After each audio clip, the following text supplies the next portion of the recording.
Every day, tons of customer data come flooding into a business. Names, contact details, browsing history, purchase records, feedback. You'd think all this information is pure gold, but without the right system, it can quickly turn into a trap. Take James, for example. He runs an e-commerce business in London with a busy online store and multiple sales channels. Every day, his team collects hundreds of new customer records. Names, emails, purchase histories, abandoned carts, even product reviews. But here's the problem. Who are the loyal shoppers worth rewarding? Which visitors are just window shopping? Who's about to switch to a competitor? And who needs a timely nudge to come back? The spreadsheets on James's desk keep growing bigger and messier, while every department holds on to their own piece of the puzzle. Instead of clarity, James feels like he's drowning in data. Late at night, staring at the ceiling, one question keeps him awake. How do companies like Netflix and Amazon manage millions of customers, yet still make each person feel understood? The answer is about to be revealed, and it's called CRM. One day, James met a consultant at a cafe. After listening to James's struggles, the consultant smiled and explained that James's problem wasn't a lack of customers, but rather the lack of a proper tool to understand them. The consultant introduced him to CRM. James asked what CRM is. The consultant went on to explain that CRM, short for Customer Relationship Management, is a system designed to help businesses grow, retain existing clients, acquire new ones, and manage all customer interactions in one place. It works like a book that organizes scattered customer information, recording each person's history, preferences, and behavior patterns. More importantly, the consultant emphasized CRM doesn't just store data.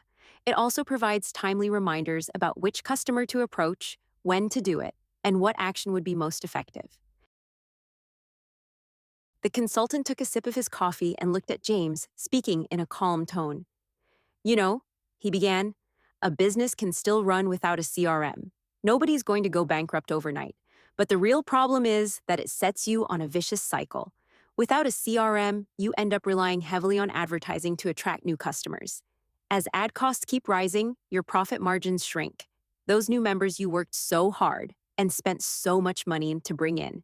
If you don't nurture them, they'll quickly slip away. And then what happens? You have to spend even more on ads to find the next batch of customers. And the cycle of wasted money continues. The consultant smiled and said to James, you know, a CRM can bring totally different value depending on the industry. He gave a real example to make it clear. Picture one of your team handling a new order in your e-commerce site. The customer provides their basic details during checkout: name, phone number, address, maybe even an email or WhatsApp account. A customer information is all organized in one profile of the CRM. From there, the system makes it easy to reach out in different ways. With a phone number, your team can send a text message. With an email, your team can launch an EDM campaign. With an address, your team can mail a physical promotion. With WhatsApp, your team can send broadcast messages or personalized updates. If the customer joins a private Facebook group for buyers, your team can post exclusive VIP deals just for them. Assume the price of your product is $1,000. Now imagine your team sending out one WhatsApp campaign to 5,000 customers. Because these are existing members, the conversion rate is higher. Say 3%, that's 150 new orders, generating $150,000 in sales. The cost? Each WhatsApp message might be $0.20, so 5,000 messages cost only $1,000. Compare that to running ads.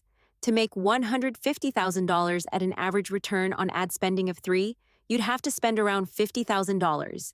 The difference, $49,000, is pure profit that stays in your pocket.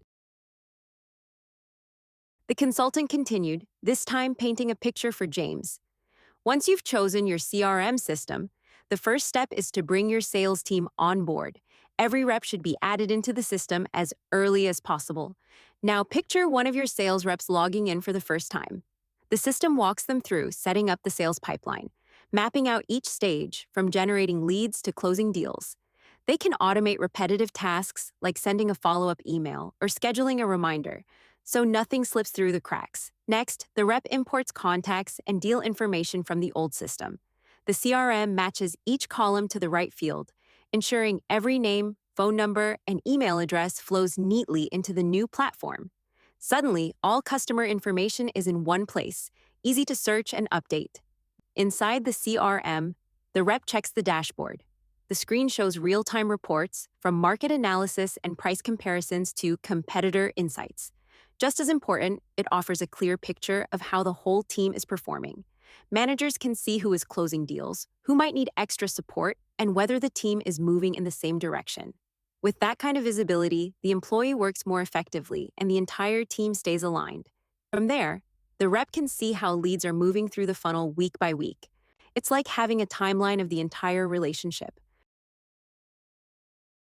A CRM platform can serve companies of all sizes, from small startups to multinational corporations. The consultant explained that even his own startup relies on a CRM platform that runs on cloud computing, also known as SaaS or software as a service, where data is stored on external remote servers that employees can access anytime. If this video helped you get started with QuickBooks, make sure to give it a thumbs up and subscribe to the channel. I'll catch you next time.